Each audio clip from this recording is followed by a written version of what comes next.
welcome to the Video Club's Spotlight number 15.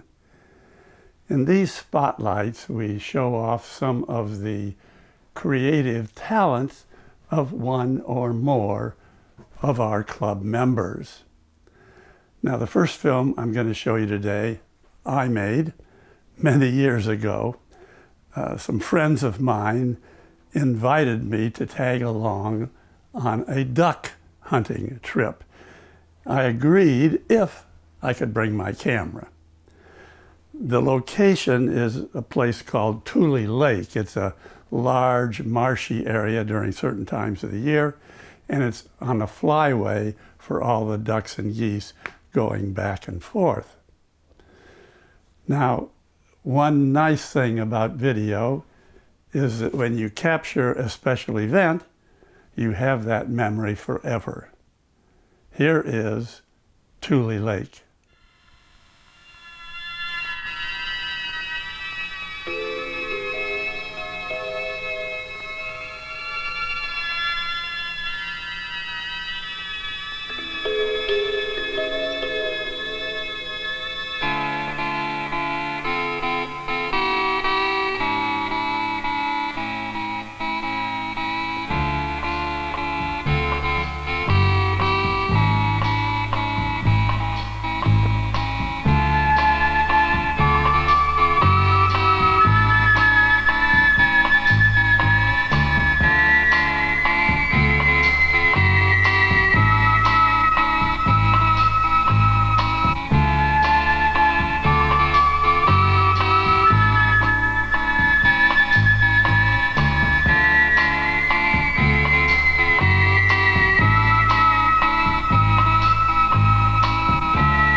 One of the valuable features of making videos is that we can make memories permanent, as I've said before.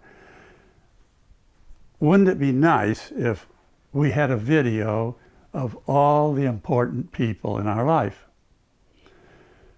Chuck Hale was very smart, and he put together this memorial of his wife, who we lost in 2010.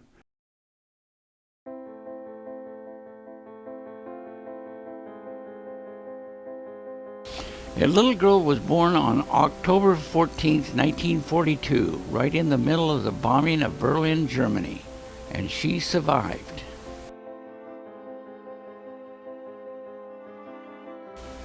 Her name was Dorothea, and she was 18 years old when the Berlin Wall went up. It was on October the 6th, 1962, that I first asked this young, cute Fräulein to dance. A year after that dance, I proposed marriage by mail. She accepted by mail, sent a diamond ring through the mail, and we had a 10-month-long engagement period by mail. Anyone that would fly 6,500 miles to marry an ex-GI has to have a lot of courage. Any woman that would hike slot canyons in their 60s has got to either be courageous or very, very foolish.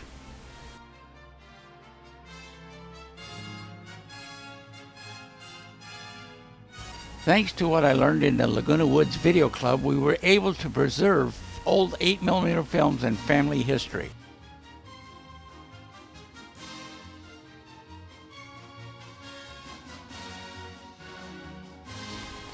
Dorothea just loved to travel. In fact, she was the manager of a travel agency in Berlin, Germany before we got married.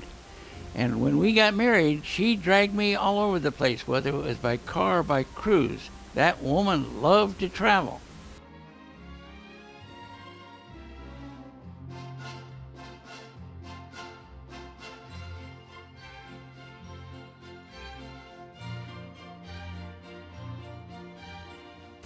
Over a 51-year period, Dorothea went on 90 cruises. I went on only 78. I came in second place.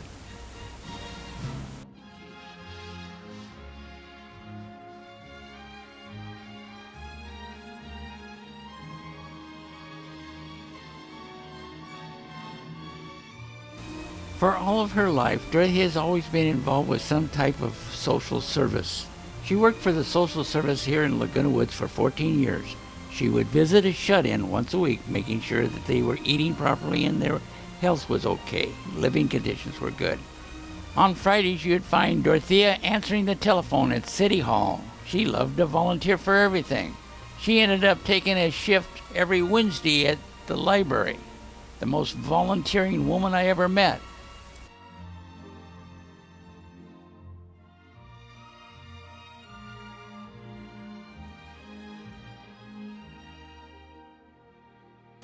Dorothea believed that being of service to others was an act of God. She loved to help others. On April 14, 2016, Dorothea suffered a massive aneurysm to the head. She was transported to the hospital immediately and stayed in a coma for 5 days.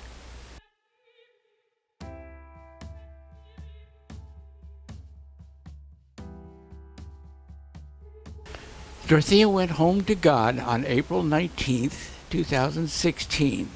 A wonderful, beautiful 51-year marriage. She was the most courageous woman I had ever met.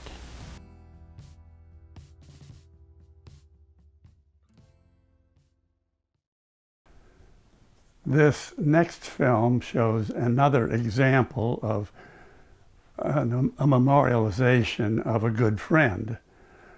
This film is by Cheryl Martin, and I think it's a very good example of how you can preserve memories of somebody who was important to you in your life.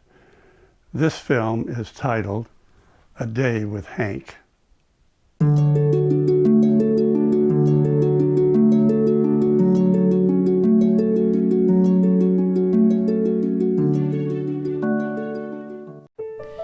Let me introduce to you a special man. His name is Henry Amin, who goes by the name of Hank. He is the son of Lebanese immigrants who came to America in the early 1930s seeking the American dream. What do I find in Hank that is so admirable and worthy to talk about? Well, he's 84 years old and still works as a fireman at Disneyland. In fact, he's worked there now for 57 years.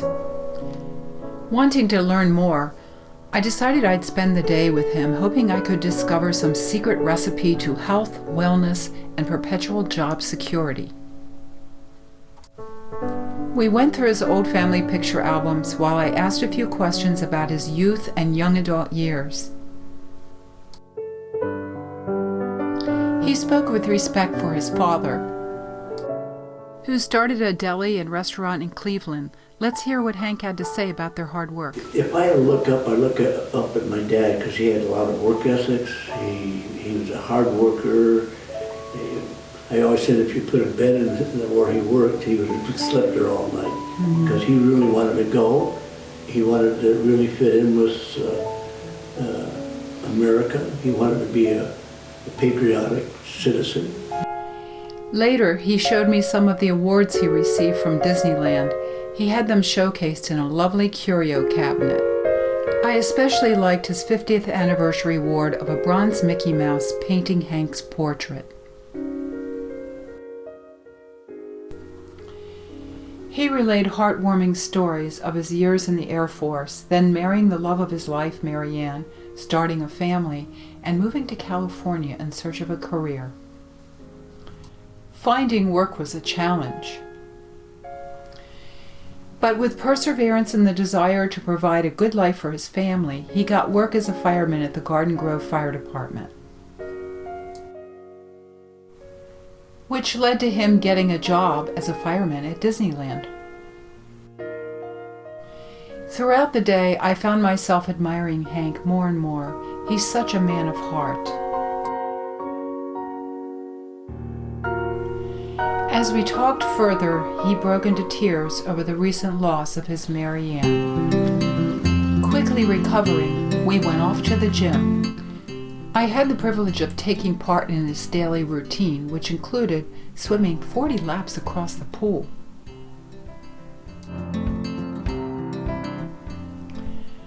Working out with weights. Then I captured him in action while he jogged. I couldn't believe he actually jogged 4 miles a day.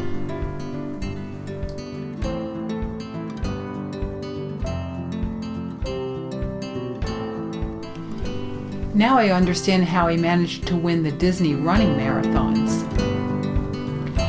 At the end of the day, Hank showed me a tree in his yard where he hung a wind chime he dedicated to his wife. He said when the chimes would ring, he felt her presence with him. As I drove home and reviewed this wonderful day, I think I found Hank's secret to living a full, healthy life. Be passionate about what you do. Maintain a youthful spirit. Remain loyal to helping others. Exercise daily. And love big.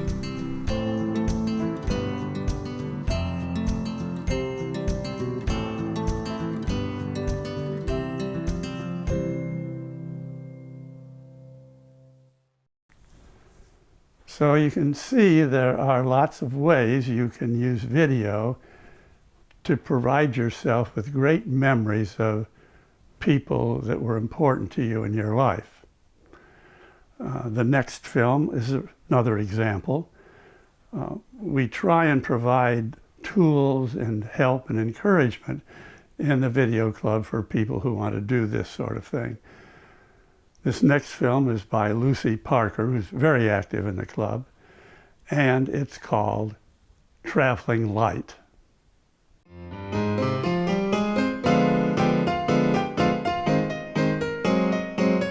Dorothy Byrne is a friend of mine from St. Petersburg, Florida, and a wonderful ragtime piano player. She's also a great and late traveler. In her 70s and 80s, Dorothy has gone all over the world, sometimes with a friend, sometimes with a group, and sometimes by herself. She's been to Turkey, Ireland, Mexico, Eastern Europe, and most recently China and South Africa. When I have traveled with Dorothy, she schlepped a whole lot less luggage than I did. I wanted to find out her secrets for packing light. I caught up with Dorothy at a Greyhound bus terminal in Southern California. Dorothy travels with a backpack, and a carry-on. And that is pretty much it. This doesn't happen by accident. She's thought this out. Yes, I've certainly thought it out, but how I put it in the suitcase is just throw it. How many days of clothing do you think you carry? I carry 3 to 4 bottoms, generally all black, 4 to 5 tops. And how about underwear for how many I days? take 3 pairs of underwear, 3 pairs? wash them out every night. How about a nightie? 1, 2? 1, and it's lightweight. And a bathing suit? 2 pairs of shoes, walking shoes. Oh yeah, the dressy shoes double as slippers? Okay.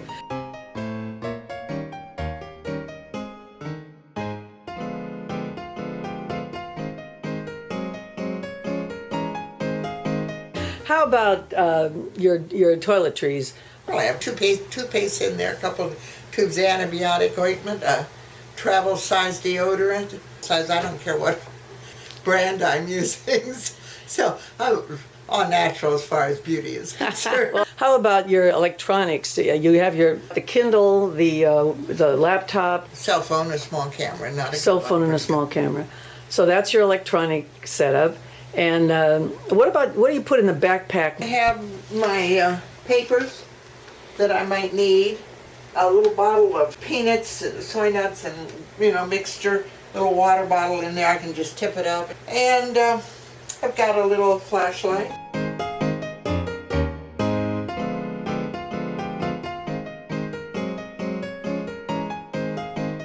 What about your laptop? Do you carry your laptop in there for safety? I carry the laptop in this rather rugged purse. Oh, there's a third bag I didn't know about. My purse.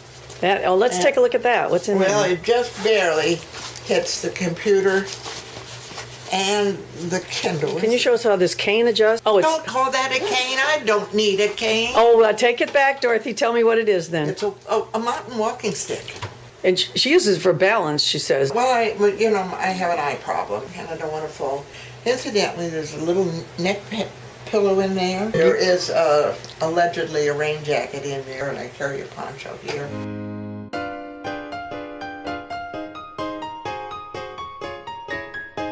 What about when you travel in the winter? It makes it a little bit more difficult, I guess. Very much so. I haven't done any extensive travel in the winter period. The secret of your success is travel in the summer. Well, thank you, Dorothy. Maybe I will take a cue from you because you just are ready to go and you go everywhere. Well, the reality is I cannot handle that much luggage. This is do it or not travel. Well, you're definitely going to travel, so thanks, Dorothy. I hope so.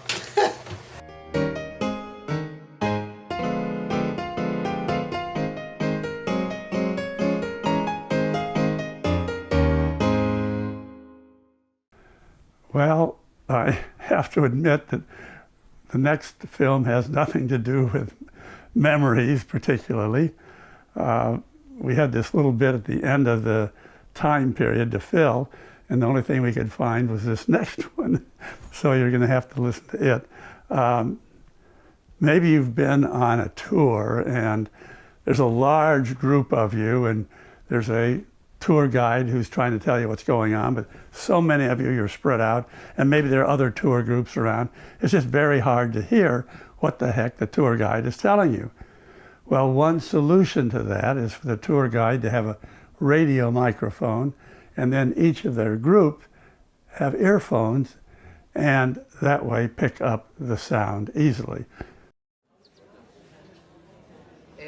There's a big problem with a large group tour to a popular place like Egypt. The problem is trying to hear what the guide is saying when there's so much other tourist noise.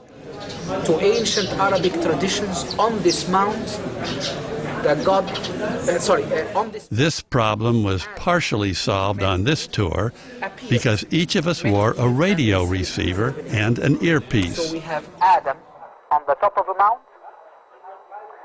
while here we have Atum on the top of the mount.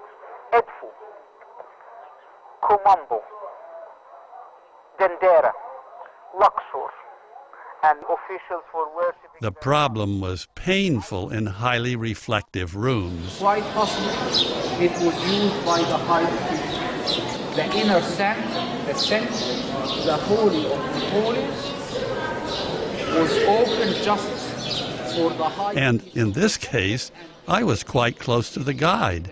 What if I was in the back of our group? And it was always put in the shrine, and the shrine was on a sacred boat with hands in special days each year.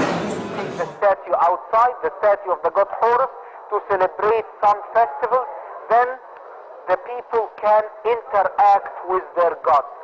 The shrine has got a frieze of cobra snakes at the top. As bad as the quality of the sound system was, it was a necessity. Well, that does it for Spotlight number 15. Stay healthy, and we'll see you next time.